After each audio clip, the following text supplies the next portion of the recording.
بسم الله إن الحمد لله نحمده ونستعينه ونستغفره ونعوذ بالله من شرور أنفسنا ومن سيئات أعمالنا من يهده الله فلا مضل له ومن يضلل فلا هادي له وأشهد أن لا إله إلا الله وحده لا شريك له وأشهد أن محمدا عبده ورسوله يا أيها الذين آمنوا اتقوا الله حق تقاته ولا تموتن إلا وأنتم مسلمون يا أيها الناس اتقوا ربكم الذي خلقكم من نفس واحدة وخلق منها زوجها وبث منهما رجالا كثيرا ونساء واتقوا الله الذي تساءلون به والأرحام إن الله كان عليكم رقيبا يا أيها الذين آمنوا اتقوا الله وقولوا قولا سديدا يصلح لكم أعمالكم ويغفر لكم ذنوبكم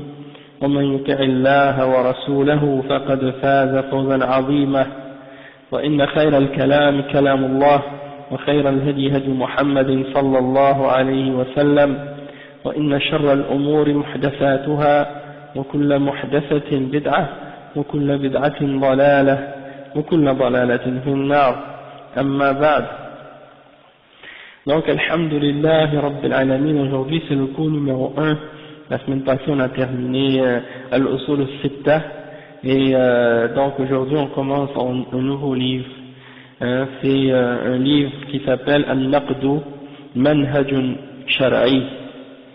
Al-Naqdu Manhajun Shar'i wa huwa sharhun li kitab Al-Farq bayna al-Nasihati wa al-Ta'yir للإمام ابن رجب الحنبلي تأليف فضيلة الشيخ العلامة ربيع بن هادي ابن عمير المدخلي رئيس قسم السنة بالجامعة الإسلامية النبوية سابقا.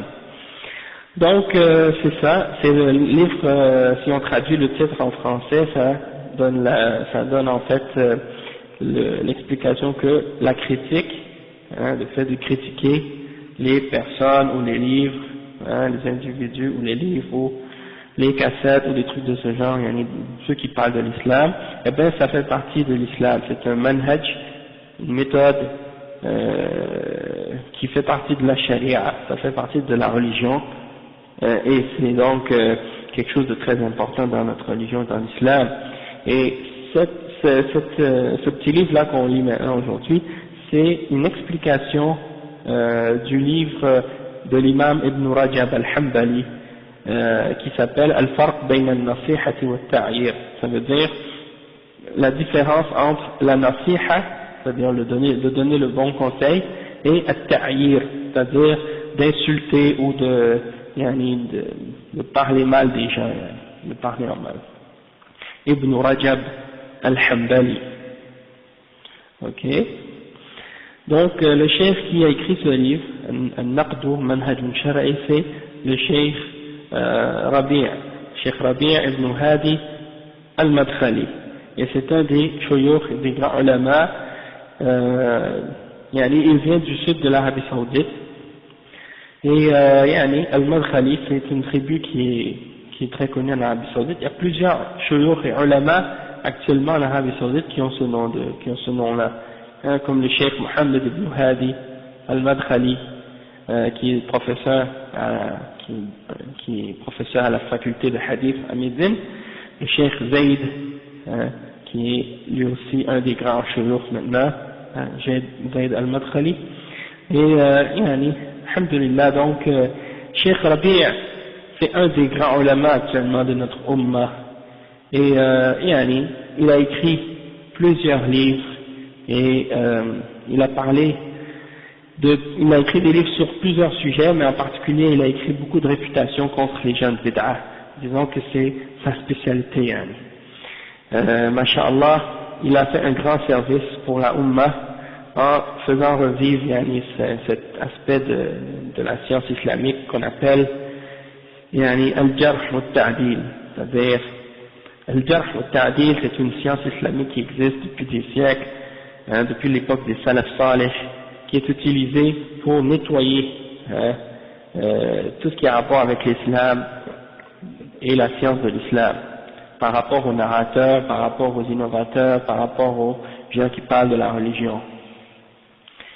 Et donc, il a écrit des livres sur certains personnages à notre époque, ou dans notre époque contemporaine, qui ont dit des choses, ou parlé sur l'islam, ou écrit des livres sur l'islam, et qui avaient un manhaj qui est opposé à celui des salafs, et un manhaj qui est rempli d'innovation. D'accord? Et ces livres-là, écrits par ces innovateurs, ces gens de bid'ah, ont été propagés un peu partout dans la Ummah, et dans les différentes catégories, disons, de la société, et ça a été accepté par beaucoup de monde. Même en Arabie Saoudite, il y a eu beaucoup de gens qui ont été influencés par ces livres-là.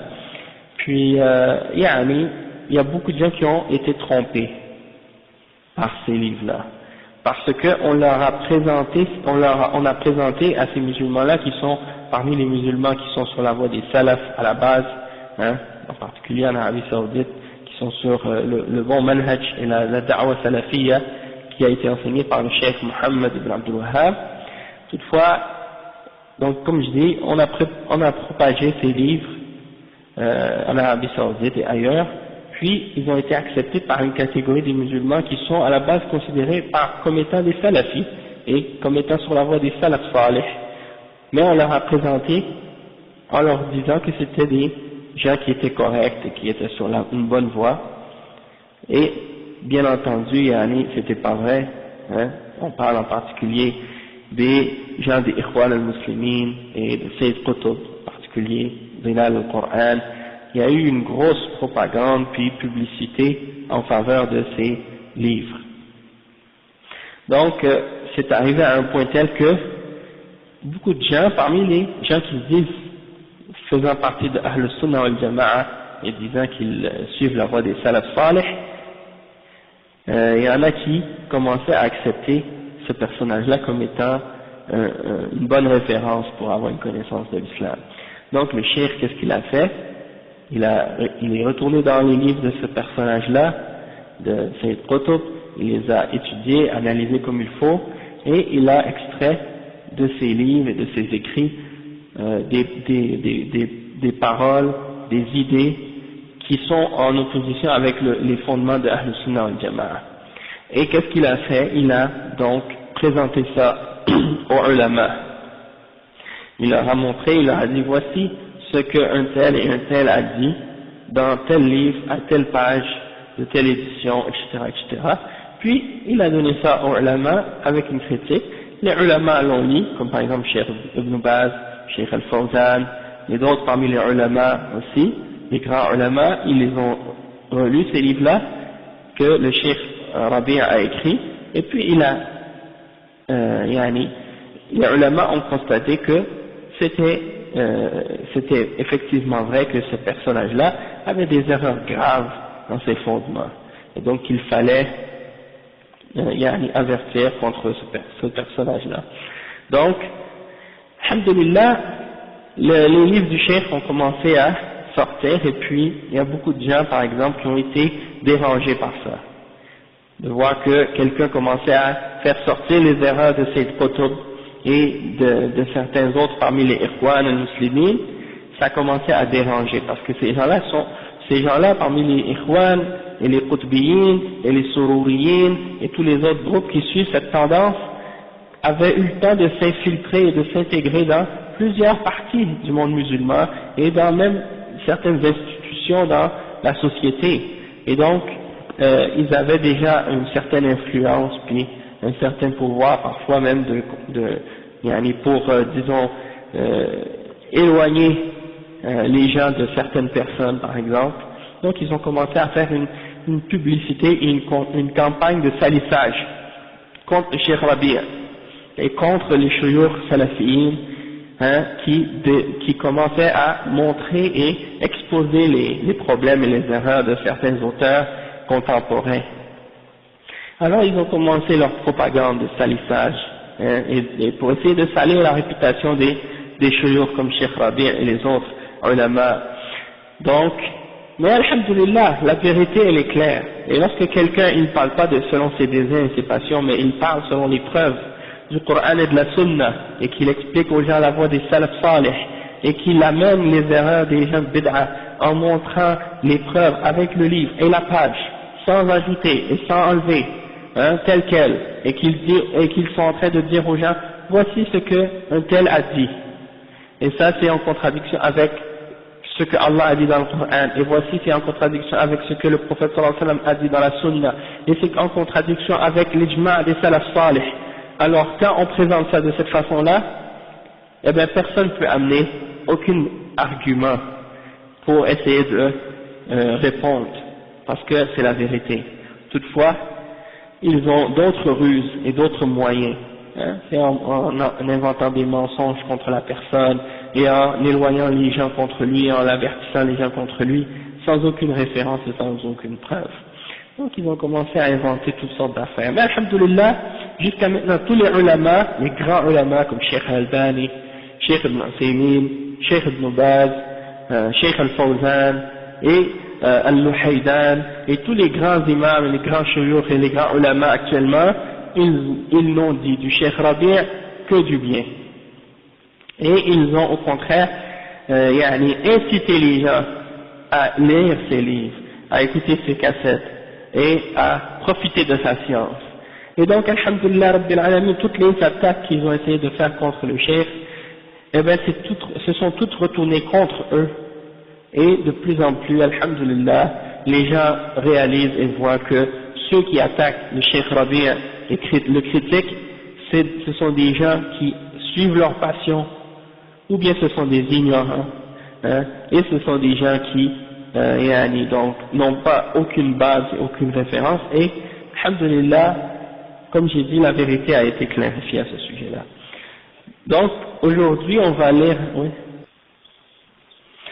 Ça c'est un autre sujet, j'ai fait peut-être 8 cours sur ce sujet-là, mais si tu veux je te les mettrai sur un CD, et tu les écouteras Inch'Allah.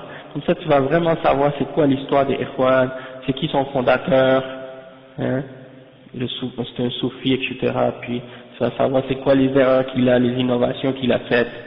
Ensuite tu vas savoir les erreurs de Sayyid Qutb et de tous les gens qui suivent cette tendance-là. Puis tu vas savoir c'est quoi la différence par la suite entre la da'wa salafiyya, de suivre le Coran et la Sunna et le manhaj des salaf, et la différence entre le fait de suivre cette secte ou ce groupe qu'on appelle les Ikhwan al-Muslimin. Mais là, bon, aujourd'hui on va pas expliquer ça en détail, on va plutôt expliquer ce manhaj dont on a parlé, qui est la critique, al-naqd, qui fait partie de l'islam, et on va essayer de comprendre réellement qu'est-ce que c'est et à quoi ça sert.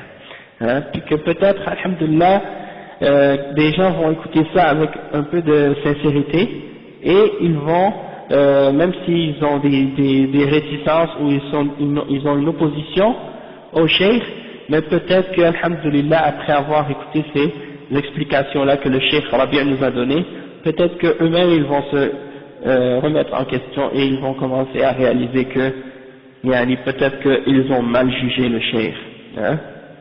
Alhamdulillah. Donc le cheikh dit Bismillah ar-Rahman ar-Rahim, Alhamdulillah wa salatu wa salamu ala Rasulillahi amma ba'd. قال الشيخ ربيع ابن هادي المدخلي حفظه الله: الأمر بالمعروف والنهي عن المنكر من ميزات هذه الأمة ومن أعظم الواجبات ولا يقوم الدين إلا بهما.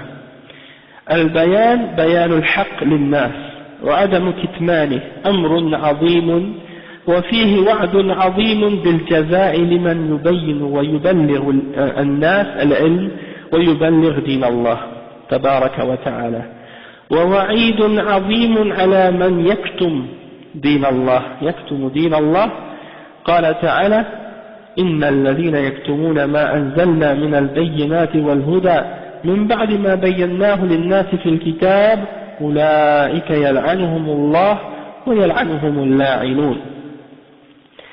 هذا شيء يعترضه ويتعلق به أهل البدع والضلال وعليكم السلام ورحمة الله والصوفية، قضية الغيبة. والغيبة لا شك أنها حرام، وأن أعراض المسلمين ودماءهم وأموالهم محرمة. وهكذا الرسول صلى الله عليه وسلم خطب يوم عيد الأضحى كما يروى عن أبي بكر رضي الله عنه قال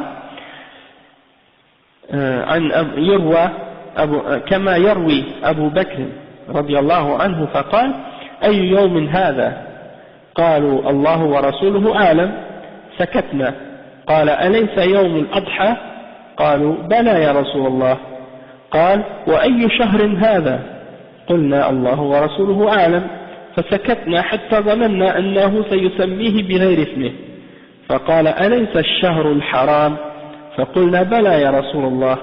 فقال وأي بلد هذا؟ فسكتنا حتى ظننا أنه سيسميه بغير اسمه.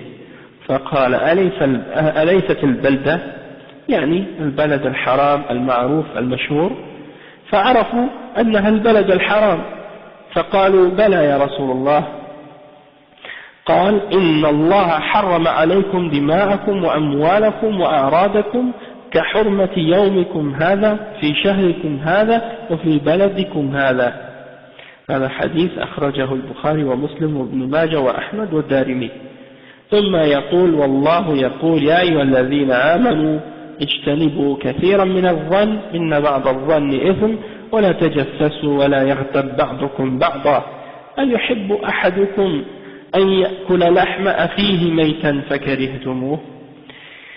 فلا شك أن لحوم المسلمين محرمة، والذي يأكل لحم أخيه كأنما يأكل الميتة، ومن يطيق أكل الميتة المنتنة.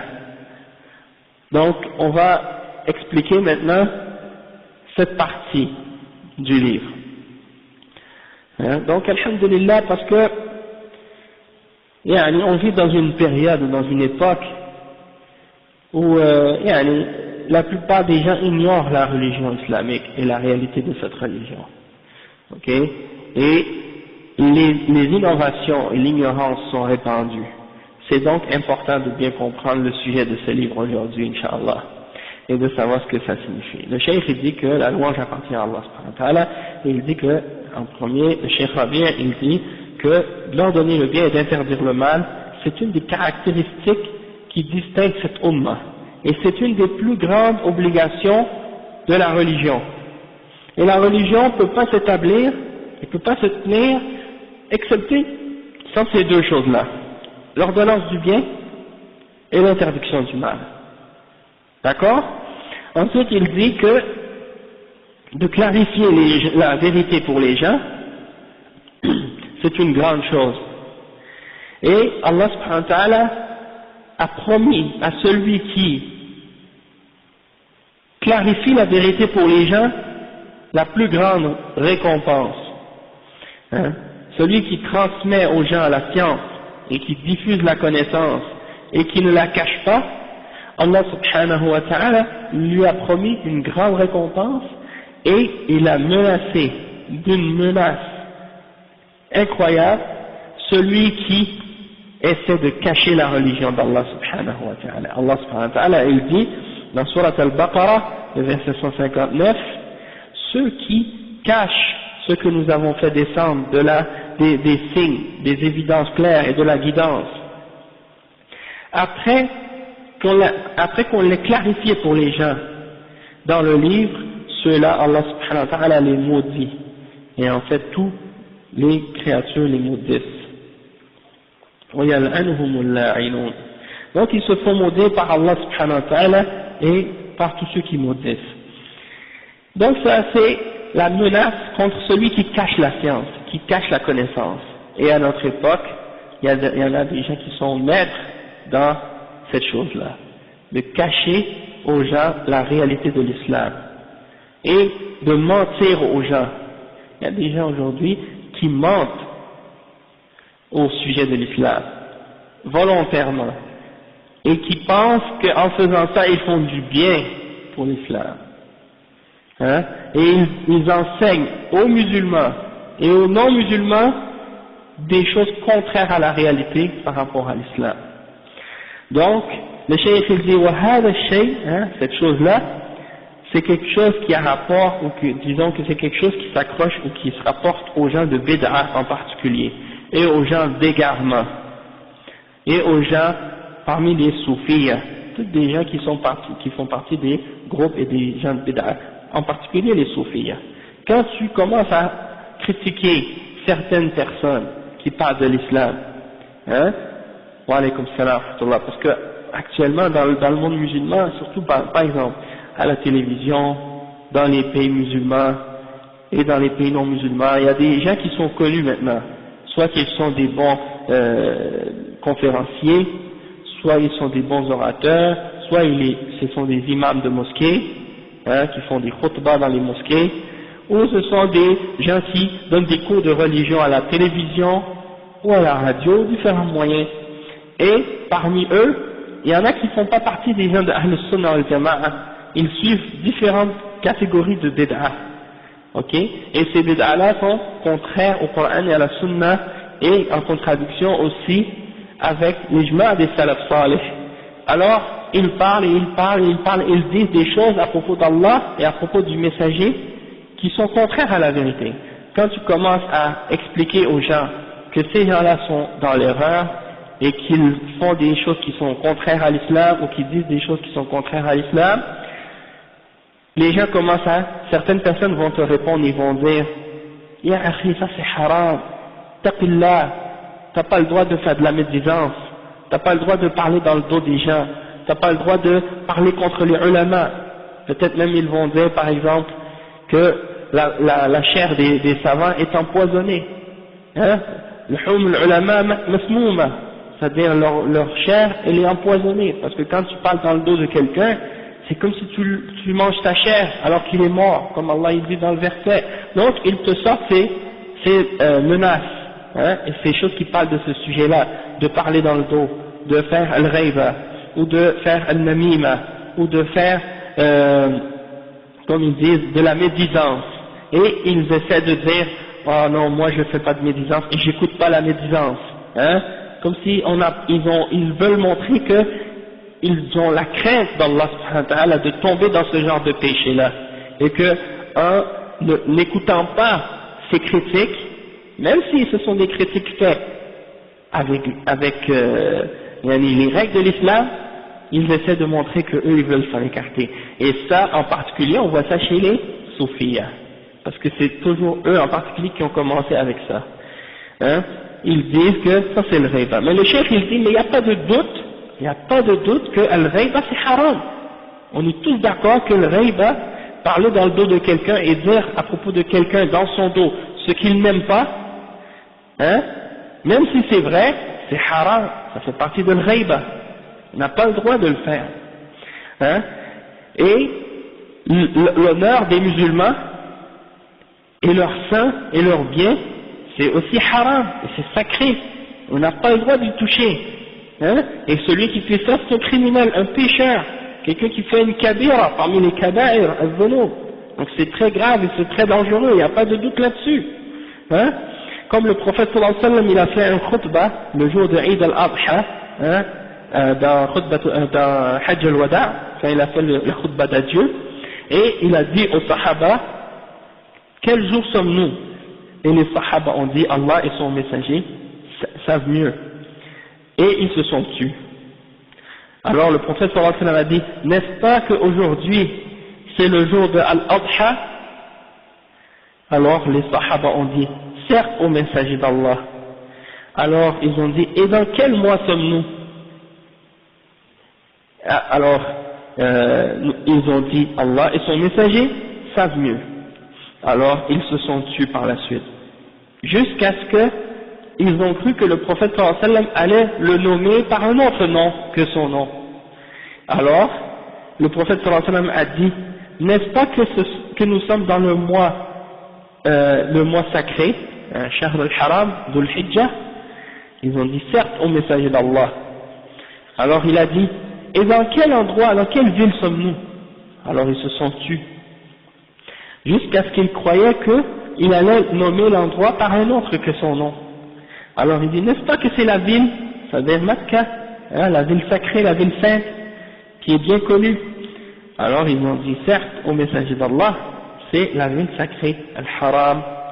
Alors le prophète sallallahu alayhi wa sallam, il a dit, Allah subhanahu wa ta'ala a interdit et a rendu sacré vos sangs, vos biens et vos honneurs, de la même façon que ce jour est sacré et ce mois et ce pays, et cette ville ou cet endroit. La même façon que ce jour-là il est sacré et ce mois et cet endroit-là où ils étaient c'est sacré, eh bien notre sang, nos biens et notre honneur est sacré également. Et c'est pas permis pour un musulman de s'attaquer à rien de ce qu'il y a par rapport à son frère, soit dans son honneur, soit dans ses biens, soit dans son sang. C'est sacré. D'accord? Donc, ça c'est la preuve que de parler dans le dos de ton frère et d'attaquer son honneur, c'est haram.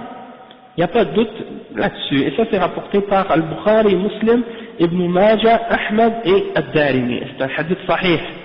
Ensuite, le cheikh il mentionne le verset 12 dans Surat Al-Hujurat, dans lequel Allah subhanahu wa ta'ala il dit, Allah subhanahu wa ta'ala il dit dans le sens de ce verset-là en français, ça dit, ô vous qui avez cru, évitez de trop conjecturer. C'est-à-dire, c'est-à-dire, évitez de trop avoir de la suspicion sur les gens, de penser mal sur eux, de penser du mal d'eux. Évitez la suspicion, avvan. Ici, ils l'ont traduit comme la conjecture. Mais le vrai terme, qu'est-ce qui se rapproche le plus, c'est plutôt, avvan, c'est d'avoir des soupçons sur une personne. Hein, mais sans aucune preuve, sans aucune raison d'avoir des suspicions, de penser mal des gens. Hein, évitez ça. Et après, il dit, وَلَا تَجَسَّسُوا وَلَا يَغْتَبْ بَعْضُكُمْ بَعْضًا. Et ne vous espionnez pas. Hein, n'espionnez pas les gens et ne médisez pas les uns les autres, c'est-à-dire ne parlez pas dans le dos les uns des autres. Hein. L'un d'entre vous aimerait-il manger la chair de son frère mort? Non, certes, vous en aurez horreur, c'est-à-dire vous auriez détesté faire une chose pareille.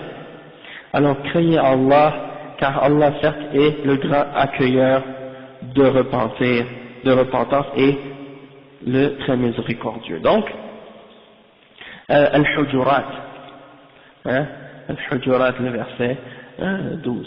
Donc, ce verset-là, il est très explicite et très clair sur le fait que de parler dans le dos de quelqu'un, en son absence, en disant des choses qu'il n'aime pas, c'est haram. C'est haram. Et que c'est comparable à manger la chair de quelqu'un alors qu'il est mort. On détesterait tous manger la chair de quelqu'un lorsqu'il est mort. Alors,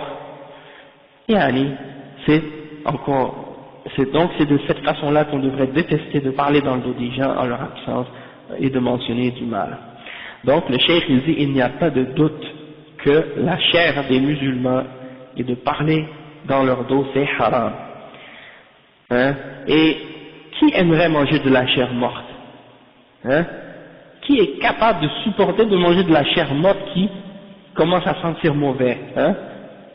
Donc le cheikh il dit طبعا النفوس ترفضها ولكن لمصالح ومقاصد إسلامية ولحماية هذا الدين وللحفاظ عليه أباح الله تبارك وتعالى أمورا قد تكون صورة منها غيبة ولكنها ليست من الغيبة فإنسان يخطئ تنبهه على خطئه هذا أمر واجب لا بد منه وهذا يسمى بالنصيحة ويسمى بالبيان وهو أمر من الأصول في الإسلام لا بد من القيام بها لكي لا يضيع الدين لأنه ما أكثر أخطاء الناس وما أكثر ما يقع الناس في الخطأ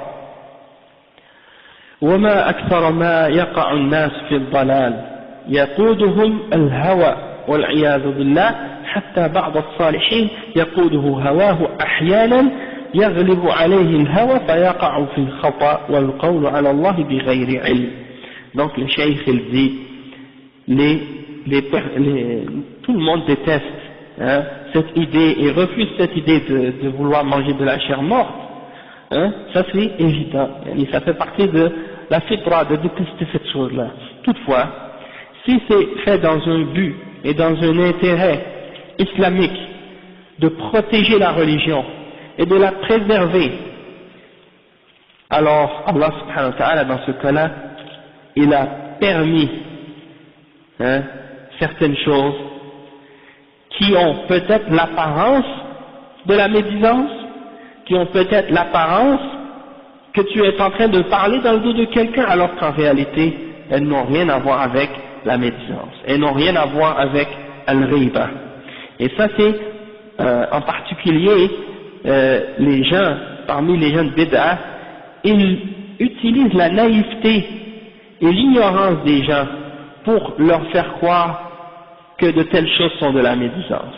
En particulier, les musulmans qui ne connaissent pas beaucoup la religion, ou bien les convertis, les nouveaux convertis, en particulier les femmes, parce qu'elles sont très sensibles et émotives, et elles prennent rarement les choses de façon rationnelle et basée avec les preuves et les explications. Donc, c'est ça ce qui se passe malheureusement. Et elle ramène tout à al-ghayba. Donc, comme le cheikh il explique, il dit ça, ces choses-là, ça ne fait pas partie de la ghayba. Si une personne se trompe, tu lui dis, tu t'es trompé, et tu lui fais comprendre, tu lui fais prendre note de son erreur, ça c'est quelque chose qui est obligatoire dans l'islam. Et ça s'appelle al-nasiha. C'est pas al-ghayba, ça c'est al-nasiha. Et c'est al-bayan, c'est-à-dire de clarifier pour les gens la vérité. Parce que les gens font beaucoup d'erreurs, et les gens ils tombent souvent dans l'égarement, ils tombent souvent dans l'erreur, et parfois ils se laissent guider ou se laissent pousser par leur passion et leur désir. Ok? Même parfois de certaines personnes qui sont très pieuses, qui sont des gens qui sont très pieuses et très vertueuses, et ils tombent malgré tout dans l'erreur. Parce que parfois ils suivent leur passion, et ils tombent donc dans l'erreur, et ils parlent à propos d'Allah subhanahu wa ta'ala, parfois sans connaissance. Donc parfois c'est ça, des fois tu vas avertir des gens, ça m'est souvent arrivé, tu avertis des gens contre une telle organisation, ou certains individus, ou certains groupes, et là, les gens, ceux qui les défendent et qui les aiment, ces gens-là, ils vont commencer à te dire, ah mais pourquoi tu parles contre eux, tu fais de la médisance, tu crains pas Allah subhanahu wa ta'ala, des choses comme ça, alors que ce que tu dis à leur sujet est supporté par des preuves et des explications, et tu montres aux gens les choses que ces gens-là ont dit qui sont contraires au Coran et à la Sunna. Comme par exemple des fois on a mentionné les erreurs de certaines personnes qui sont connues dans le monde musulman comme étant des prêcheurs ou des shuyukh et tout, les gens les respectent et ils sont bien connus, bien vus par les gens, et tu mentionnes des choses qu'ils ont dit en citant leurs paroles avec le livre et la page. Au lieu d'être en colère contre cette parole, les gens se mettent en colère contre toi. Mais c'est pas moi qui l'a dit, c'est cette personne qui l'a dit. Si vous avez à être en colère contre quelqu'un ou contre quelque chose, soyez en colère contre cette parole. Eux ils disent tu as insulté le cheikh. Est-ce que c'est moi qui ai insulté le cheikh? Je n'ai fait que citer ce qu'il a dit. Où est l'insulte là-dedans? Où est l'insulte là-dedans? Ça c'est autre chose, on va y venir à ça. Tout ça est expliqué en détail dans le livre, d'accord? Ne t'en fais pas mon frère. Les ulama ils n'ont rien négligé de l'islam. Les ulama ils n'ont rien négligé de la religion, d'accord? Donc alhamdulillah. Donc le cheikh il dit par la suite فمن ميزات هذه الأمة التي امتازت بها على سائر الأمم ومن ميزات هذا الدين الذي ميزه الله على سائر الأديان أن الله تبارك وتعالى تعهد بحفظه قال تعالى إنا نحن نزلنا الذكر وإنا له لحافظون فحفظه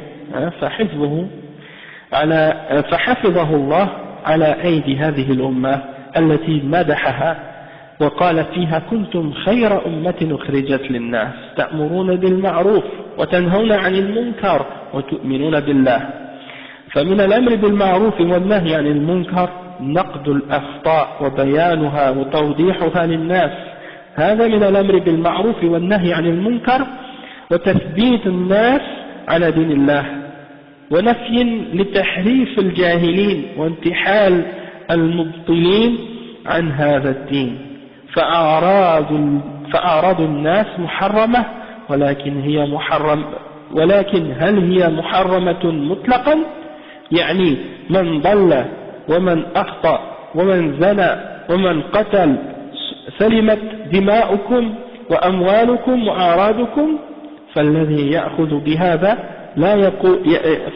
يأخذ بهذا يقول لا نقتل من قتل، لا نقتل من يقتل، ولا نقيم الحد على من يزني، ولا نقطع يد السارق، ولا نرد على المبتدع، ولا نرد على مخطئ ذلك، لأن الله حرم دماءكم وأموالكم. وهذا من سوء الفهم والانحراف في دين الله تبارك وتعالى الذي يعرض دين الله للضياع.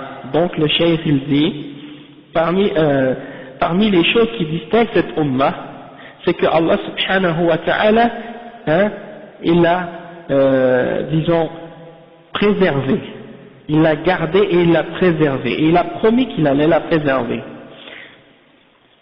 Et ça, c'est quelque chose qui distingue cette ummah et cette religion d'entre toutes les autres religions. Parce que toutes les autres religions, elles ont été déformées et changées après un certain temps, et les hommes ont joué avec. Sauf cette religion, sauf cet islam. Même, vous entendez même les kuffars aujourd'hui, qu'est-ce qu'ils disent? Il faut faire une relecture de l'islam, il faut faire une réforme de l'islam, parce que depuis 1400 ans, elle n'a jamais été réformée, elle n'a jamais été changée. Ça c'est la preuve déjà que Allah il a préservé cette religion, parce que eux-mêmes ils se plaignent de ça, et ils disent pourquoi depuis 1400 ans le bouddhisme a changé, l'hindouisme a changé, le christianisme a changé, le judaïsme a changé.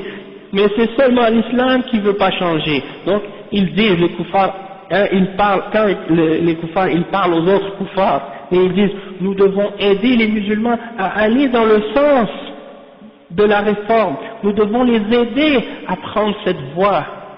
Donc, c'est comme ça qu'ils parlent, parce qu'ils veulent essayer de créer parmi les musulmans une catégorie d'égarés qui vont suivre leur passion et leur désir pour dévier et changer la religion de l'islam. Mais Allah, comme il a dit, il protège cette religion. Et il dit dans le Coran, dans Surat Al-Hijr, le verset 9, Inna nahnu nazzalna dhikra wa inna lahu lahafizun. Nous avons fait descendre le dhikr, et certes nous allons le préserver. Et le cheikh il dit que Allah subhanahu wa ta'ala, il préserve cette religion-là, il préserve par les mains de cette ummah, par les mains des ulama de cette ummah, cette ummah qu'il a glorifié et qu'il a mentionné en les termes suivants, en disant dans Surat Al-Imran, le verset 110, vous êtes la meilleure nation qui est sortie pour les hommes, vous commandez le bien, vous interdisez le mal et vous croyez en Allah subhanahu wa ta'ala. Donc le cheikh il dit que parmi ce qui fait les caractéristiques de cette ummah, c'est qu'on ordonne le bien, qu'on interdit le mal. Et parmi les choses qui font partie de l'ordonnance du bien et de l'interdiction du mal, il y a le fait de critiquer les erreurs et de les clarifier pour les gens. Ça fait partie d'ordonner le bien et d'interdire le mal, pour que les gens soient raffermis dans leur religion et pour éliminer les déviations et les déformations des ignorants et des égarés. Parce que c'est le seul moyen qu'ils ont trouvé pour essayer d'éloigner les musulmans de leur religion, c'est de déformer l'explication de l'islam. Donc, alhamdulillah, il y a toujours des ulama qui viennent pour ramener la pureté de cette religion-là. Donc, alhamdulillah, le cheikh il dit que c'est vrai que l'honneur des gens, elle est sacrée, elle est interdite, mais est-ce qu'elle est d'une façon absolue sacrée, est-ce qu'elle est absolue d'une façon est-ce qu'elle est sacrée d'une façon absolue? Est-ce qu'elle est haram d'une façon absolue? C'est-à-dire, si par exemple quelqu'un fait une erreur, ou qu'il fait le zina, ou qu'il tue, hein, quelqu'un, alors on doit quand même protéger son sang, ses biens et son honneur. Donc celui qui pense ça, celui qui pense que peu importe qu'est-ce qu'il fait, son sang et ses biens et son honneur doivent être protégés, alors il dit que celui qui tue ne doit pas être tué, celui qui fait le zina, on ne doit pas appliquer sur lui la peine, celui qui vole, on ne doit pas couper sa main, celui qui est mubtadi', on ne doit pas le réfuter, celui qui fait une erreur, on ne doit pas le réfuter. Donc, et leur argument c'est quoi? C'est que le sang il est bien et l'honneur des musulmans est haram. Donc cet argument-là, le cheikh il dit, cette compréhension-là, c'est en réalité une déviation de la religion d'Allah subhanahu wa ta'ala. Parce que celui qui a cette idée-là et qui pense comme ça, eh ben c'est comme s'il laisse, il ouvre la porte pour l'égarement et pour que cette religion-là, disons, soit perdue. C'est-à-dire, en voulant dire que laissez tout le monde faire les erreurs qu'ils veulent et dire qu'est-ce qu'ils veulent de la religion et ne critiquer personne. Hein, et si quelqu'un amène des innovations ou des erreurs ou des déformations de la religion, laissez-les faire, hein, et ne les critiquez pas parce que ça c'est parler dans le dos et ça c'est atteindre l'honneur de ton frère. Donc le cheikh il dit ça c'est une compréhension qui est complètement fausse et erronée. Le cheikh il dit الصوفية كانوا يتعرضون على أئمة الحديث لماذا تقولون فلان سيء الحفظ وفلان كذاب أنتم تغتابون الناس فقال لهم أهل الحديث هذه غيبة هذه ليست غيبة هذه نصيحة هذا بيان للناس وليس من الغيبة في شيء ولهذا وجدنا الرسول صلى الله عليه وسلم أتقى الناس وأخشاهم تبارك وتعالى وفي نفس الوقت وهو أنصح الناس وهو أخوفهم من الله عز وجل لا يتكلم في أحد عليه الصلاة والسلام ولا يغتاب ولا يطعن في أحد عليه الصلاة والسلام ولكن إذا جاء دور البيان والنصيحة يبين. Donc le cheikh il dit que les soufis à l'époque des salafs, quand les ulama de hadith, les savants de l'islam, les ulama parmi les salafs, quand ils enseignaient le hadith et qu'ils parlaient des narrateurs et qu'ils disaient celui-là il a une mauvaise mémoire, il n'a pas une bonne mémoire, prenez pas le hadith de lui parce que sa mémoire est mauvaise, ou bien un autre c'est un menteur, kazzab, prenez pas le hadith de celui-là, ou bien un autre etc. c'est un mubtadi' ou des choses comme ça. Ça c'est les ulama de hadith qui disaient ça, hein, ils disaient ça pour éviter que n'importe qui commence à accepter les hadiths des gens, hein, et qu'il mélange la vérité et le faux, et que des gens se permettent par la suite de dire n'importe quoi à propos du prophète sallallahu alayhi wa sallam sans qu'on ait aucun moyen de dire ou de savoir qu'est-ce qui est sahih et qu'est-ce qui est daïf. Donc ça c'est, si on laisse ça se produire, c'est la corruption de la religion. Donc les ulama de Ahl Sunnah, ils répondaient aux soufis, hein, parce que eux ils disaient vous parlez dans le dos quand vous dites ça. Quand tu dis que lui il a une mauvaise mémoire, que lui il est un menteur, vous parlez dans leur dos. Les ulama ils répondaient, ils disaient non, ça ce n'est pas parler dans le dos et ce n'est pas de la médisance. Ça c'est de donner le bon conseil. Et il y a des livres, des volumes, hein, des collections de volumes avec des noms de narrateurs, hein. Il y a des dizaines de milliers de noms de narrateurs, leur nom est mentionné après Kazzab, Fulan Kazzab, Fulan Munkar al-Hadith, Fulan Sayy al-Hifz, hein, il a une mauvaise mémoire, lui c'est un menteur, lui il est Munkar, lui il est Wadda', il fabrique des hadiths, etc. Tu trouves ça, des pages, juste ça, c'est des livres qu'on appelle c'est des livres de Jarh wa Ta'dil, il y a juste ça dedans, le nom de chaque narrateur et qu'est-ce que les ulama ont dit à son sujet. Hein? Donc ça c'est pas quelque chose de nouveau, c'est pas quelque chose qu'on vient juste d'inventer, de fabriquer au XXe siècle, c'est quelque chose qui est connu dans cette umma, ça fait partie des fondements de cette umma. Hein? Ça fait partie d'une des plus grandes sciences parmi les sciences de hadith. Donc il y a des gens aujourd'hui qui ramènent la même shubha que la shubha des soufis. Ah, il faut pas faire la médisance, hein? Il a fait du bien. Hein, à cause d'une erreur, tu vas laisser tout ce qu'il a dit. À cause d'une erreur, tu ne vas pas prendre rien de ce qu'il fait. Donc de qui on va prendre? hein, tout le monde a fait des erreurs, hein, ça c'est des shubuhat qu'il donne. Mais tout ça, ça n'a aucune, vous allez voir, Inch'Allah, au fur et à mesure, vous allez voir que ce qu'ils disent là, c'est juste des moyens pour essayer de tromper les gens et de leur jeter de la poudre aux yeux pour leur faire croire que, peu importe qu'est-ce qu'il faut, peu importe qu'est-ce que les gens de Bid'a disent contre l'islam, contraire au Coran et à la Sunna, il faut toujours les aimer et les prendre comme référence et continuer à les supporter et à les défendre. Peu importe qu'est-ce qu'il fait, peu importe qu'est-ce qu'il dit.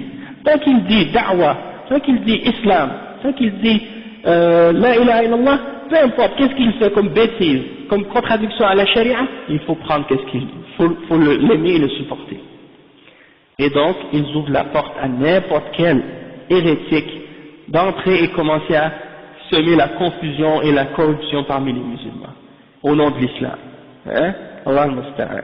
Donc, je vais vous dire, en fait, en principe, c'est que ce principe-là de critique dans l'islam, c'est le système immunitaire de la religion. C'est le système immunitaire de la religion. C'est comme ça que le corps disons, des musulmans reste propre. Et qu'on élimine toutes les choses qui sont en contradiction avec. Eux, ils veulent agir un peu comme le sida, ces gens de bid'a aujourd'hui. Ils veulent essayer de détruire le système le système immunitaire des musulmans, pour que personne soit protégé et que toutes les maladies puissent rentrer par la suite et puis ça y est, c'est fini pour la Ummah. Hein? Donc, alhamdulillah qu'il y a toujours des ulama qui restent sur leurs aguets et qui vérifient et qui clarifient l'islam pour les gens. Donc, ils ont dit, comme j'ai dit tout à l'heure, ça c'est pas une ghaiba, mais c'est un nasiha, et c'est de clarifier la vérité pour les gens. Il dit, on a vu que le prophète sallallahu alayhi wa sallam, c'était l'homme le plus pieux parmi tous les hommes, celui qui avait le plus de crainte d'Allah subhanahu wa ta'ala parmi tous les hommes. Et en même temps, c'était lui qui était le plus sincère envers les hommes, et qui avait, qui ne parlait pas contre personne, et il ne faisait pas de médisance, et il n'attaquait personne, il n'insultait personne. Mais quand c'était le temps de clarifier et de donner le bon conseil, alors il clarifiait et il parlait. Il dit فلا بد من فقه هذا الدين ولا بد من التمييز بين الغيبة المحرمة وبين النميمة والعياذ بالله وبين النصيحة والبيان الذي كلف الله به هذه الأمة وجعل من هذه النصيحة ومن هذا النقد سياجا يحفظ هذا الدين ويحقق فيه وعد الله تبارك وتعالى بحفظ هذا الدين إنا نحن نزلنا الذكر وإنا له لحافظون. Donc le cheikh il explique, il dit donc il faut comprendre comme il faut cette religion et il faut absolument distinguer entre qu'est-ce qui est une ghaiba, parler dans le dos, qui est haram, et de faire un namima, de faire circuler des fausses rumeurs et de faire de la médisance entre les gens, et entre an-nasiha, de donner le bon conseil et de clarifier pour les gens.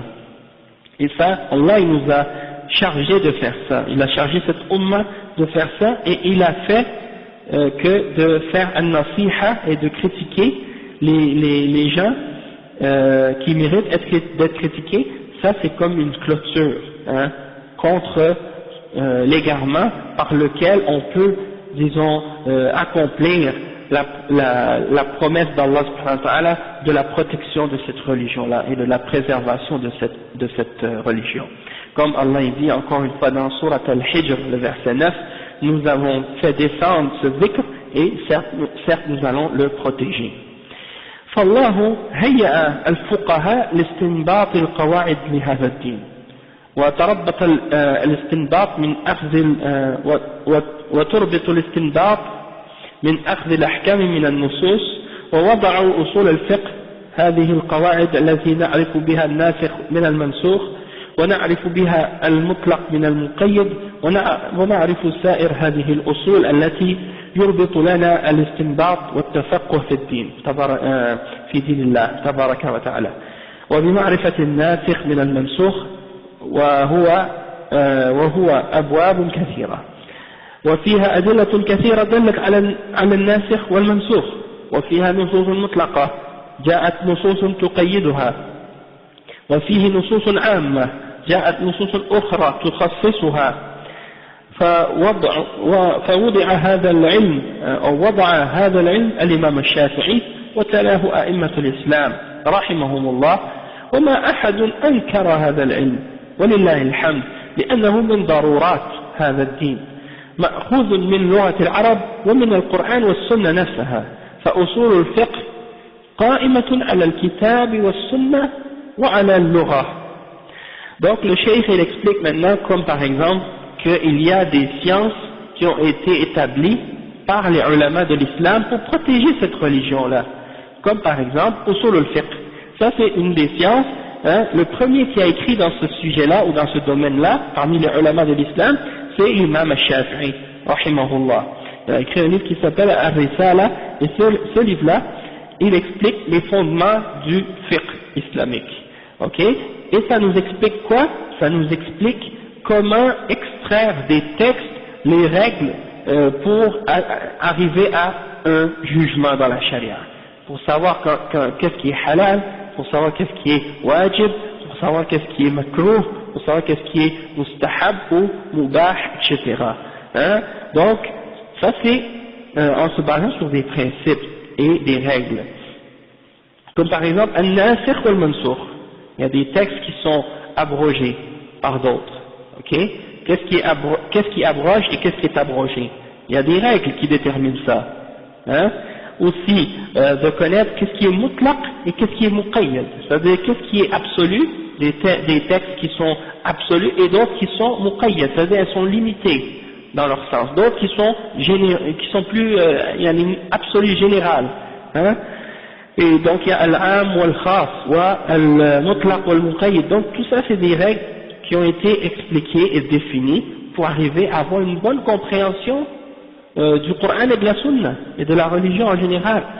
Hein? Donc dans les livres de Usul al-Fiqh vous allez trouver les détails de ces choses-là.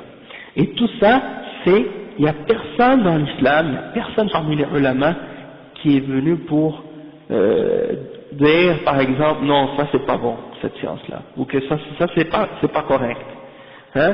Tous les ulama ont accepté ça parce que ça vient du Coran et ça vient de la Sunna, hein? Et ça vient de la langue arabe, des principes de la langue arabe. Donc il n'y a personne qui a dénoncé quoi que ce soit qui a rapport avec cette science. Tout le monde est d'accord avec ça parce que c'est basé sur le Coran et la Sunna et la langue. Bon, bien entendu, peut-être qu'après il y en a des Mu'tazila qui ont ajouté des affaires de philosophie là-dedans. Mais les principes à la base sont établis par les ulama comme l'imam al-Shafi'i, c'est clair. Eux ils n'ont pas mis de ilm al-kalam là-dedans ou rien. Mais des gens de bid'a après ils ont rajouté ça dedans. Mais alhamdulillah disons que on l'a purifié de ces choses-là et on l'a nettoyé de ces innovations-là.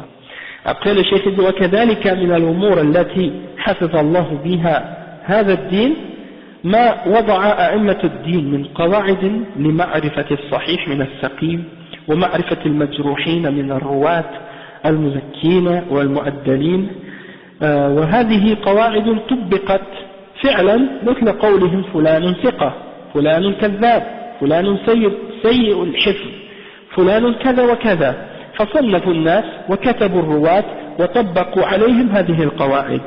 فنقبل حديث الثقات العدول الضابطين إلى آخر الشروط التي قالوها في معرفة الصحيح، رواية عدل تام الضبط متصل السند غير معنل ولا شاذ.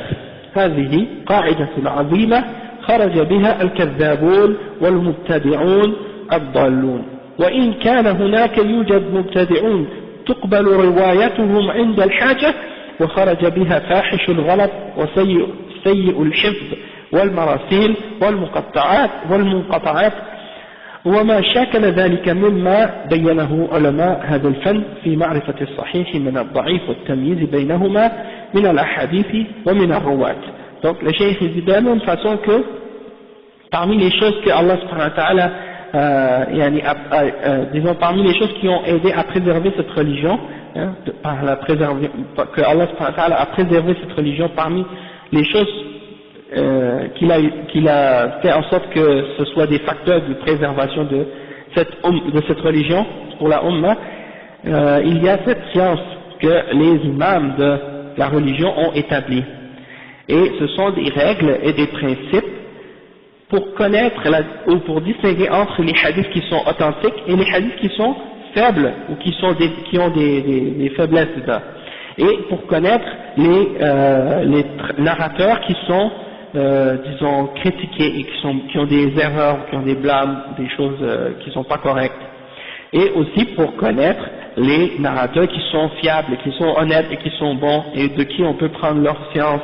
Donc ces règles-là ont été établies et appliquées réellement.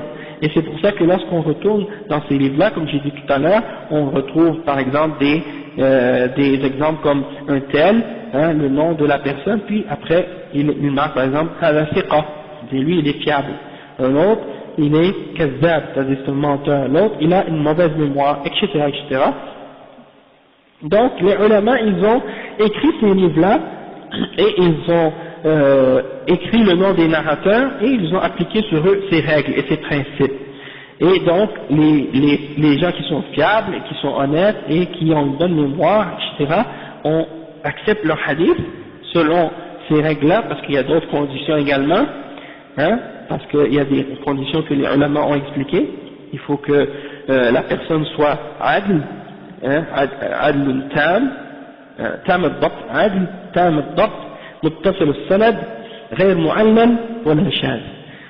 Donc ça veut dire que la personne doit être honnête et fiable, c'est-à-dire ne doit pas être un menteur, elle doit avoir une mémoire complète et parfaite, elle ne doit pas avoir des oublis ou des choses comme ça. Il faut que la personne, la chaîne de qui elle rapporte le hadith soit muttasil, c'est-à-dire il ne faut pas qu'il y ait des coupures dans la chaîne des narrateurs, qu'elle rapporte de quelqu'un qu'on ne connaît pas, c'est-à-dire elle parle, elle dit un tel m'a dit quelque chose, puis lui il est né dans une époque, puis l'autre il est né, et l'autre qui lui a transmis, ben quand cette personne-là était morte, lui il était par exemple un bébé. Donc, ça se peut pas que ce soit lui qui lui ait dit directement, donc c'est clair qu'il y a une personne qui manque dans la chaîne. Donc là on voit qu'il y a une coupure. Donc ça c'est des exemples. Et mu'allif, ça veut dire des fois il y a des erreurs dans la chaîne qui sont pas visibles à l'œil nu. Mais les spécialistes, eux, ils savent ces choses-là parce que, bien entendu, il y a beaucoup d'autres moyens de les connaître. Parce que c'était tous en partie, disons, des élèves les uns des autres et des shuyukh et donc, en tout cas, pour dire que ils se connaissaient tous entre eux, puis il y avait beaucoup de moyens de savoir les erreurs d'un tel ou d'un tel, puis il y a des livres qui expliquent ces choses-là en ce qui concerne les ilal al-hadith. Et al-shaz, c'est-à-dire, il ne faut pas que cette personne-là qui rapporte le hadith, il contredise quelqu'un qui est plus haut que lui ou plus fort que lui dans cette science-là. Donc, il y a des détails de ça. Tout ça, c'est expliqué dans les livres qu'on appelle les livres de Mustalah al-Hadith. Ces termes-là sont définis et expliqués un par un. Et il y a donc, c'est comme on peut dire des livres de terminologie qui déterminent, qui t'expliquent la signification des vocabulaires de hadith. Donc, il t'explique par la suite donc les conditions qu'il faut qu'un narrateur possède pour qu'on accepte le hadith qu'il transmet. Et de ces conditions-là, on fait sortir les menteurs, les innovateurs égarés, et ici le cheikh il dit que parfois on voit que certains innovateurs, leurs narrations ont été acceptées selon certaines règles et certaines conditions. Mais on ne va pas rentrer dans ça, mais c'est juste pour dire en passant que dans certains cas ou pour certaines raisons, il y a eu des fois qu'on a accepté certains innovateurs avec des conditions, comme par exemple, il ne faut pas qu'il soit quelqu'un qui appelle à sa bid'a, il ne faut pas que le hadith qu'il rapporte a un lien avec la bid'a qu'il défend ou qu'il possède en lui-même, ou des conditions de ce genre. Et aussi on fait sortir de ces conditions-là ceux qui ont il y a des graves erreurs, qui ont une mauvaise mémoire, qui rapportent des paroles qu'ils n'ont pas entendues directement de ceux de qui ils prétendent transmettre, ou des choses de ce genre.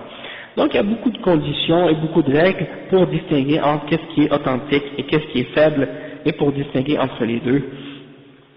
Et ça s'applique au hadith et ça s'applique au narrateur. وهذه القواعد جعلت العلماء يتتبعون الرواة فألفوا مؤلفات تضمنت عشرات الآلاف من الرواة، هذا ثقة عدل ضابط كذا، وهذا كذاب وضاع، وهذا صدوق سيء الحفظ، وهذا متهم بالكذب، وهذا كثير الإرسال، وهذا مدلس، وهذا. فهل إذا قلت عنه إنه مدلس يعني أكون قد اغتبته؟ لما يقول الثوري الإمام فلان مدلس، تكون هذه غيبة عند الصوفية الضالين المبتدعين الجهلة، هذه غيبة، ولكن هذا عند علماء الإسلام نصيحة، وهذا بيان لا بد منه للناس، لأنه بهذه النصيحة وهذا البيان نحفظ دين الله تبارك وتعالى. Le cheikh dit donc ce sont des règles que les ulama ont suivies, et ils ont écrit des livres qui ont des centaines et des dizaines de milliers de narrateurs, comme j'ai dit tout à l'heure, et tu vois dans ces livres-là, un tel il est fiable, un tel il a une bonne mémoire, un tel c'est un menteur, un tel c'est un fabricateur de hadith, un tel il est fiable ou il est honnête mais il a une mauvaise mémoire, un tel il est accusé de mensonge, un tel il a beaucoup de irsal, un tel il est mudallis, etc. Je ne vais pas vous donner les définitions de ça, mais c'est juste pour vous dire des exemples de qu'est-ce qu'on retrouve dans ces livres-là, comme le cheikh il explique. Et il dit donc, si moi je dis un tel il est mudallis, est-ce que ça veut dire que j'ai parlé dans son dos et que j'ai fait le ghayba? Il dit quand l'imam al-Thawri, Sufyan al-Thawri, quand il dit à propos de narrateur un tel il est mudallis, est-ce que ça c'est une ghayba? Il dit selon les soufiyas, les mubtadi'a et ignorants parmi les soufiyas, ils disent eux que ça c'est une riba, mais pour les ulama de l'islam c'est une nasiha, et c'est une clarification par laquelle on donne la nasiha aux gens pour protéger la religion d'Allah. Après le cheikh il dit Malik wa Ahmad, Sufyan al-Thawri, wal-A'mash, wal-Awza'i, وقبلهم يحيى ابن معين ويحيى ابن سعيد القطان وعبد الرحمن بن مهدي وعلي بن المديني والبخاري ومسلم إلى آخره. هؤلاء رحمهم الله جميعا جرحوا وعدلوا وتكلموا وألفوا في الضعفاء والمتروكين، فلان متروك، فلان وضاع، فلان صادق، فلان ثقة، فلان إمام، فلان إمام حافظ، وهكذا لبيان الحق، حتى تكلموا في أبناء الصحابة، وتكلموا في ناس من قريش ومن أبناء المهاجرين ومن أبناء الأنصار ومن العمريين ومن البكريين ومن العلويين ومن بيت الرسول صلى الله عليه وسلم عليه الصلاة والسلام ومن بيت الصديق ومن بيت الفاروق، تكلموا في أبنائهم وبينوا معاصرين لأبي حنيفة وقبله وبعده، حتى بعضهم يبين حتى عن أبيه، مثل ما قال ابن المديني هذا دين الله أبي ضعيف، مثل أبناء أبي شيبة محمد بن عبد الله أخوه عثمان وجدهم أبو شيبة هذا ضعيف، ما قال هذا جدي لا أتكلم فيه. الشيخ الدين مالك، l'imam Malik, l'imam Ahmad, l'imam Sufyan al-Thawri, A'mash, al-Awza'i, et ceux qui étaient avant eux, comme Yahya ibn Ma'in, et ça c'est des grands imams de l'islam, Yahya ibn Sa'id al-Qattan, Abdurrahman ibn Mahdi, Ali ibn al-Madini, l'imam al-Bukhari, l'imam Muslim, tous ces ulama-là, ils ont tous critiqué et parlé ils ont tous clarifié l'état de certains narrateurs qui ont des erreurs, ils ont corrigé. Quand par exemple quelqu'un avait été, par exemple on mentionne quelqu'un de bien, ils disent oui celui-là il est fiable, etc.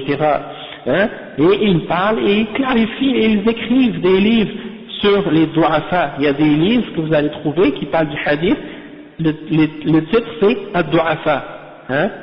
Donc dans ce livre-là, il y a tous les gens qui ont été mentionnés comme étant faibles dans le hadith. Il y a d'autres livres, ça s'appelle Al-Matroukin, Al-Matroukoun, yani ceux qui ont été rejetés, leurs hadiths ont été laissés. Et tu vois dedans ils disent Fulan Matrouk, hein, lui on le laisse, on l'a abandonné. Fulan Wabba, celui-là il fabrique des hadiths, il ment. Fulan Sadiq, un tel il est fiable, il est honnête. Hein, Fulan Thiqa, hein, il est fiable. Fulan Imam, Imam Thiqa, Imam Hafiz, un tel c'est un imam, c'est un mémorisateur, etc. Donc c'est comme ça Al-Jarh wa Ta'dil. Alhamdulillah, Al-Jarh, qu'est-ce que tu traduis littéralement, ça veut dire quoi? Ça veut dire blessé. Hein? Al-Jarh, ça veut dire une blessure. Al-Ta'dil, c'est comme corriger. Hein? Correction, c'est ça. Donc Al-Jarh, la blessure, et Al-Ta'dil, la correction, ou bien disons de corriger quelque chose. Et il y en a des gens de bid'a aujourd'hui, ils disent ah vous faites juste Al-Jarh ou Al-Tajrih. Vous faites juste le Jarh, vous dites jamais de Ta'dil. Et j'écoutais une fois le Cheikh Rabi, il parlait de ça justement. Il disait, non c'est faux, on ne fait pas le jarh ou le tajrih. On fait le jarh des mubtadi'a et on fait le ta'dil des ulama. Si tu me demandes à propos de Cheikh Bin Baz, hein, je vais dire oui, je fais le ta'dil. Et je te parle de Ibn Uthaymin, ta'dil, Cheikh Fawzan, et Cheikh, tous les ulama, Cheikh Muqbil et les autres. On fait le ta'dil, mais quand tu me demandes pour les gens de bid'a, c'est normal, on va faire le jarh, parce que ce sont des gens de bid'a, mais eux ils veulent qu'on fasse ta'dil des gens de bid'a, et puisqu'on ne fait pas le ta'dil des gens de bid'a, eux ils disent ah vous faites le jarh ou le tajrih, vous ne faites pas le ta'dil, mais c'est sûr, parce que eux ils veulent qu'on fasse la défense des gens de bid'a. Donc quand on parle des gens comme par exemple Hassan al-Banna, Sayyid Qutb, Qardawi et d'autres comme ça, on mentionne les choses qu'ils ont fait et on dit aux gens, ça c'est des gens, il ne faut pas prendre de ces gens-là parce qu'ils ont des graves erreurs dans leur compréhension de l'islam, dans leur fatawa, dans leur aqidah et dans leur manhaj, donc il ne faut pas les écouter ou les prendre comme exemple ou prendre de eux. Et donc c'est ça l'exemple, et c'est des shubuhat qu'ils lancent, hein, contre les gens de Ahl-Sunnah à ce sujet-là. Bon, il dit, après le cheikh, il dit que les ulama, ils ont tout écrit ça dans le but de clarifier la vérité. Il dit que même les ulama, ils ont même parlé des enfants des sahaba. Imaginez, les enfants des sahaba, ils ont pas dit, ah ça c'est les enfants des sahaba, il faut pas parler. Il faut pas expliquer s'ils font des erreurs. Il faut pas dire s'ils ont des bid'ah. Il faut pas dire s'ils ont des choses pas correctes. Non. Même si c'est les enfants des Sahaba, ils vont parler quand même, hein. Et il dit même les enfants même les gens parmi la tribu de Quraysh, hein, même si ce sont les enfants des Muhajirin, les enfants des Ansar, les enfants de Omar ibn al-Khattab, les enfants de Abu Bakr, les enfants de Ali, de la maison du prophète sallallahu alayhi wa sallam, de sa famille, les enfants de la famille des Khulafa Rashidin, les contemporains de l'imam Abu Hanifa, et avant lui, et après lui aussi. Et ils ont clarifié, même certains d'entre eux, on leur demandait par exemple, à propos de leur propre père, hein, des savants de hadith comme Ali ibn al-Madini. Hein, Ali ibn al-Madini c'était un des grands imams à l'époque. Et on lui a demandé à propos de son père. Il dit ça c'est la religion d'Allah, je dois dire la vérité. Mon père il est daïf. Hein? Son propre père il dit la vérité à son sujet, parce que c'est pas une question de dire si je l'aime je vais juste dire du bien de lui, et je vais pas le critiquer, non, c'est la religion d'Allah, ça n'a rien à voir avec les sentiments, il faut dire al-haq, Abi daif, hein, et comme les fils de Abi Shayba, hein, et ben Muhammad ibn Abdullah et son frère Osman, et leur grand-père c'était Abu Shayba, il est daif, hein. Et donc ils n'ont pas dit ah non ça c'est notre grand-père, on va pas parler de lui. Hein? Après le cheikh il dit وهم أئمة جبال حفاظ مصنفين أبو بكر ابن أبي شيبة مؤلف المصنف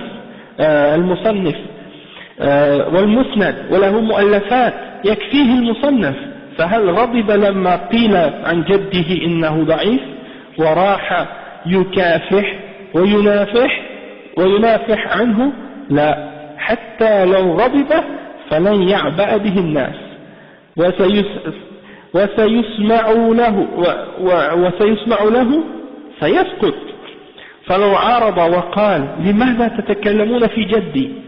جده كان قاضيا وكبيرا وشخصية عظيمة ولكن كان ضعيفا في الحديث فأسقطوه، حتى إن أولاده أسقطوه وشهدوا عليه بأنه ضعيف.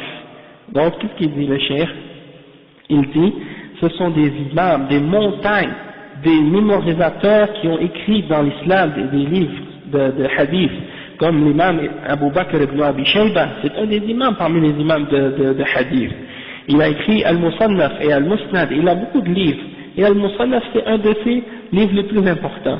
Et lorsqu'on lui a dit que son grand-père il est daïf, est-ce qu'il s'est fâché? Est-ce qu'il est arrivé pour commencer à vouloir se battre, puis vouloir se défendre son grand-père et à lutter contre les gens? Il dit, même s'il s'était fâché, les gens n'allaient pas l'occuper. Et s'il commençait à se fâcher puis à défendre son grand-père, est-ce que tu penses que les gens l'auraient écouté? Est-ce que tu penses que les ulama et les imams allaient l'écouter? C'est lui qui allait tomber s'il le défendait comme ça, dans le batil. Il dit parce que, il dit, il dit s'il commençait à venir, il a dit pourquoi vous parlez de mon grand-père? Mon grand-père, hein, il dit son grand-père, le cheikh, il dit son grand-père était un juge et une personnalité importante, mais dans le hadith il était faible. Alors les ulama, ils l'ont fait tomber et ils ont dit on ne prend pas ses hadiths, il est daïf, et même ses petits-enfants ils ont témoigné qu'il était daïf. Hein? وعلي بن المديني سألوه عن أبيه فقال اسألوا غيري فقال نسألك أنت فسكت قليلا ثم قال أبي ضعيف. هل هذه غيبة؟ هل هذا عاق لأبيه تكلم فيه؟ يعتبر عقوقا عند الصوفية وعند الجهلة الآن الذين لا يقبلون النقد ويعتبروا هذا عقوقا، فكيف تكلم في أبيه؟ ولكن هل أبوه أكبر من الإسلام دين الله؟ هل دين الله تبارك وتعالى لهذا هذا دين الله تبارك وتعالى لهذا ورد في القرآن هذا النقد وهذا البيان. ويقولون الآن يوجد كفار وشيوعيون وعلمانيون أخطر محدقة بالأمة ونحن نتكلم بعضنا في بعض، فلنترك هذا الكلام. طيب أنت تدعو إلى الضلال وتدعو إلى البدع وتحرف الدين، تحرف دين الله، كيف نسكت عن هذا؟ أنت تتكلم بالكفار وما فعلت شيئا أبدا ولا رددت شيئا. Donc le cheikh il explique, il dit Ali ibn al-Madini, ils lui ont demandé à propos de son père, il a dit demandez à autre que moi. Il a dit non, on te demande à toi. Il a dit il s'est tué pendant quelque temps, il est resté silencieux pendant quelque temps, et puis il a dit mon père il est faible, mon père il est daïf. Est-ce que ça c'est parler dans le dos? Est-ce que ça c'est faire de la médisance? Est-ce qu'il était un enfant qui a pas respecté son père en parlant contre lui? Il dit ça, pour les soufis, c'est considéré comme un uquq, comme quelqu'un qui est pas poli ou qui est pas bien avec ses parents, qui a pas bien traité son père, qui a pas honoré ses parents. Et les ignorants, ils disent la même chose, hein, ils considèrent que ça c'est de quelque chose qui a rapport, que c'est quelque chose qui a rapport avec al-uquq. Donc il dit comment quelqu'un peut parler de son père, hein? Mais est-ce que son père il est plus grand que l'islam et que la religion d'Allah? Il dit ça c'est la religion d'Allah, et donc c'est pour ça que dans le Coran on retrouve cette critique et cette classification. Et aujourd'hui les gens de bid'a, le cheikh il dit, aujourd'hui les gens de bid'a, ils disent ah mais aujourd'hui il y a les kuffars, il y a les communistes, il y a les laïcs, hein, ils sont très dangereux pour la ummah. Donc nous on est là, on est en train de s'attaquer les uns les autres et de se critiquer les uns les autres. Pourquoi on s'occupe pas de critiquer les kuffars, les chouyouyis, les communistes et les autres? Alors le cheikh il dit ok, toi tu es en train d'appeler à l'égarement, toi tu es en train d'appeler à des bid'a, tu es en train de déformer la religion d'Allah, comment on va se taire? Hein? Eux, ils attaquent de l'extérieur, toi tu détruis l'islam à l'intérieur. Alors comment tu veux qu'on te laisse et qu'on s'occupe des autres à l'extérieur? Hein? Cheikh Al-Fawzan, hafizahullah, j'écoutais justement une explication qu'il a donnée. Ils lui ont posé la question, qu'est-ce qui est plus important, de réfuter les Mubtadi'a ou de réfuter les chrétiens et les juifs? Il a dit, il faut commencer par les Mubtadi'a, les jeunes Bid'a, avant d'attaquer les juifs et les chrétiens, de critiquer les juifs et les chrétiens. Parce que eux, ils détruisent l'islam de l'intérieur, les jeunes Bid'a. Hein? Tandis que les juifs et les chrétiens, eux, c'est de l'extérieur, on les connaît, on le sait déjà. Ils sont moins dangereux. Hein? Et ça est une des raisons pourquoi les musulmans aujourd'hui, ils prennent toutes ces affaires-là d'une façon sentimentale, c'est parce qu'ils connaissent pas les bid'ah. Et subhanallah, il y a des musulmans qui viennent de certains pays musulmans, et dans leur pays, il y a des dizaines et des centaines de sectes, et eux, ils ne savent même pas que ces sectes existent dans leur propre pays. Il y a des firaq, il y a des turuq soufiyya, toutes sortes de bid'ah que les gens font, mais ils les font en cachette. Quand ils marchent dans la rue, personne ne les voit, personne ne sait qu'est-ce qu'ils font. Mais eux, ils savent qu'ils sont différents de vous. Mais l'affaire, c'est ça, comme je dis, les gens, ils savent pas leurs croyances. Hein? Ils connaissent pas leurs égarements. Et à cause de ça, ils disent, on est tous pareils, on est tous des frères, on est tous musulmans. Hein? Alors que eux, ils sont en train de détruire l'islam à l'intérieur. Et quand les colonisateurs sont venus dans les pays musulmans, dans certains pays musulmans, qui vous pensez qui les ont aidés? C'était des musulmans, des gens qui se disent musulmans, mais qui ont des bid'ah, et qui rêvent de pouvoir écraser les gens qui suivent le Coran ou le Sunna, pour pouvoir se venger d'eux, et pour pouvoir prendre le pouvoir sur eux. Et quand les chrétiens sont rentrés dans les pays musulmans, eh ben, déjà ils avaient étudié le terrain, ils savaient qui était avec quoi, qui faisait quoi, eh ben, ils ont pris leurs aides. Ils ont pris l'aide des munafiqin, ils ont pris l'aide des mubtadi'a. Donc là aujourd'hui les gens disent, ah mais non, on est tous des musulmans, il ne faut pas se diviser entre nous, il faut être en communauté, il faut travailler fort, il faut coopérer ensemble. Pourquoi tu veux diviser la communauté? La communauté elle est divisée et eux ils le savent. Eux ceux qui sont en train de dire ça, c'est les premiers à diviser la Ummah. Parce qu'ils défendent tout ce qui s'oppose au Coran et à la Sunna. Et ils essaient de te faire paraître comme si c'est toi qui veux diviser la Ummah, parce que toi tu dis, laissez tomber les bid'ah, laissez tomber les innovations, revenez au Coran, revenez à la Sunna, ils disent, ah tu divises la Ummah. Puis quand tu leur dis, laissez tomber la bid'ah, ils disent, tu divises la Ummah. Allah al-Musta'an. Donc celui qui veut unir les gens, c'est lui qui divise, et celui qui divise, il se fait paraître comme si c'est lui qui veut unir les gens. Et c'est comme ça qu'ils jouent avec les sentiments des gens. Donc, Allahul Musta'an. Donc le cheikh, comme j'expliquais lorsqu'on était rendu, donc ils disent, c'est ça, ils disent, occupons-nous des kuffars, occupons-nous de ces gens-là. Et eux, ils font à l'intérieur pire comme dommage et comme destruction des musulmans et de leur compréhension de l'islam, ils font pire que les kuffars eux-mêmes. Hein? Allahul Musta'an. Donc on va s'arrêter ici pour aujourd'hui, Inch'Allah, et on va continuer ça donc la semaine prochaine, bi'idhnillah. Il y a beaucoup de choses qu'on va voir à travers ce livre-là. On est arrivé à la page 10 aujourd'hui, et le livre il n'est pas gros, c'est un petit livre, il y a 45 pages, 46 pages. Donc Inch'Allah, ça va être peut-être environ quelques cours, mais quand même, Inch'Allah, vous allez voir, c'est très bénéfique et ça va nous aider à avoir une meilleure vision, une meilleure compréhension de certaines questions qui sont présentes dans la Ummah parmi les problèmes qui existent entre nous, puis ça va peut-être nous aider, Inch'Allah, à les régler peut-être même, Inch'Allah. Donc on va s'arrêter ici. Subhanakallahumma wa bihamdika ashhadu an la ilaha illa anta astaghfiruka wa atubu ilayh.